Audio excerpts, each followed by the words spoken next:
question is, what do you say to people that try to say that the Bible endorses slavery?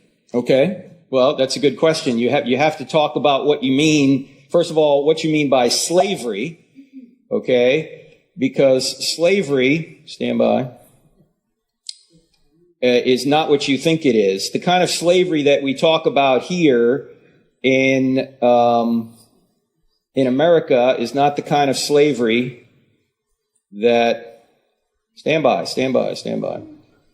Oh, this is the wrong one. We're not killing the Canaanites here. We're going to slavery. Let's kill the Canaanites another time. Okay. When you hear the word slavery, what do we immediately think about?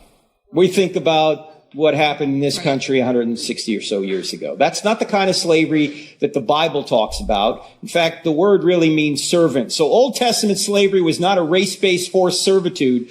It was a voluntary means of working off debt or keeping captives from mustering a rebellion. So there was no welfare system or any of this. The way somebody could make sure they were taken care of, if they owed somebody money, they could put themselves in indentured servitude, and then that person would take care of that individual in exchange for labor. And it could be a short period of time, relatively speaking, or it could be their whole life. Mm-hmm. Every 7 years, servants were let go, but some servants liked the situation and they would become a bond servant for life.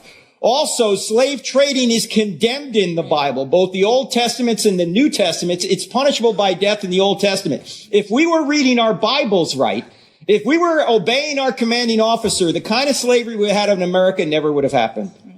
Yet in the 1950s, you actually had white preachers preaching segregation.